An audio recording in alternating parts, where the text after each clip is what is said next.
Good morning. आज हम लोग सीखेंगे नंबर लाइन। नंबर को हम लोग लाइन में रिप्रेजेंट कर सकते हैं, वो भी प्लस इन्फिनिटी से माइनस इन्फिनिटी तक। हमें पता है positive integer, negative integer, 0 to plus infinity, 0 to minus infinity. हम लोग ये स्केल है, स्केल के हर एक सेंटीमीटर में हम लोग मार्क कर लेंगे, एक लाइन बना के हर एक सेंटीमीटर में मार्क कर लेंगे। फिर कोई भी एक पॉइंट को हम लोग 0 ले लेते हैं। कितना नंबर हम लोगों को रिप्रेजेंट करना है इस लाइन में, उस हिसाब से हम लोग 0 ले लेंगे। हमारे राइट हैंड साइड में हम लोग लिखेंगे प्लस इन्फिनिटी और एकदम लेफ्ट हैंड साइड में लिखेंगे माइनस इन्फिनिटी।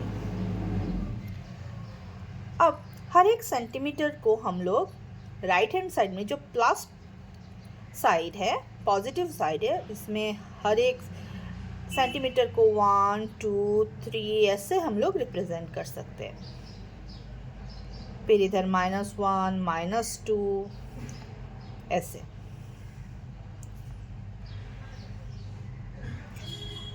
अगर नंबर बहुत ही कम है, छोटा छोटा नंबर है, लाइक 1 2 3 ऐसे है, तो फिर 1 सेंटीमीटर ठीक है।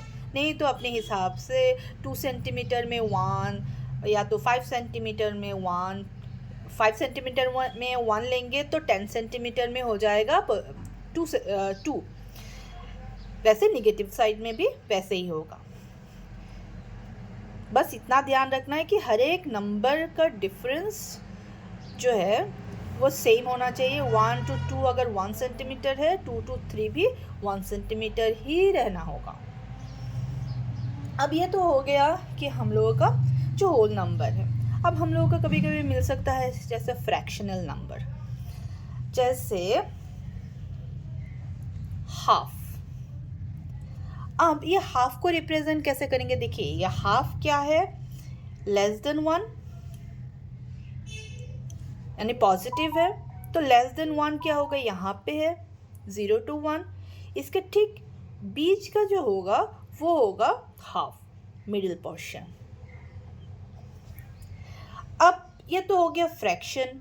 ये निगेटिव में भी सेम होगा। अगर माइनस हाफ हो रहा है तो 0 to -1 के बीच में होगा, तो माइनस हाफ हो जाता है ग्रेटर देन -1, तो ये हो जाएगा 0 to -1 के बीच में जो है ये हो जाएगा माइनस हाफ। अब जैसे मिक्स फ्रैक्शन है, जैसे आप ले लो 10/4, तो 10/4 को और सिंप्लीफाई कैसे कर सकते हैं? 5/2। तो 5/2 क्या है? 2 होल नंबर 1/2।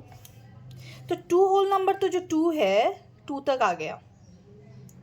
अब ये हाफ क्या है? 2 और 3 के बीच में जो होगा वो हो जाएगा ये आपका 10/4 रिप्रेजेंट करेगा। अब ले लो जैसे 5/7, ये क्या है? 5/7 लेस देन 1, तो ये यहीं पे होगा 0 to 1 के बीच में। अगर 0 to 1 के बीच में हम लोग इसको 7, क्योंकि ये डिनोमिनेटर कितना है? 7 पार्ट में है, तो 7 पार्ट में इक्वल 7 पार्ट कर देते हैं, तो 5th पार्ट जो होगा ये होगा आपका कहीं यहीं पे, यही होगा 5/7। हमें हमेशा अगर फ्रैक्शन होता है ना, तो ये जो डिनोमिनेटर है इसको हम लोग को ध्यान रखना है। तभी हम लोग ये जो 0 to 1 है, 1 to 2 है, इस बीच में 2 नंबर के बीच में ये लाइन को उतना ही इक्वल पार्ट में हम लोग डिवाइड करना होगा। अगर 10 है, जैसे 1/10 है, तो ये 10 पार्ट हो गया, तो ये इजी हो गया। स्केल में क्या होता है कि ये जो 1 सेंटीमीटर में कितना हो रहा है 10 मिलीमीटर, हर एक मिलीमीटर को 1 रिप्रेजेंट कर सकते हैं। ये 1 को 10, इस 10 डिनोमिनेटर में 10 है तो यहाँ पे 10 पार्ट कर देंगे 1 मिलीमीटर, तो इजी हो जाएगा। तो फर्स्ट जो 1 मिलीमीटर होगा वही होगा 1/10, यहाँ पे होगा 1/10, 0 to 1, 1/10।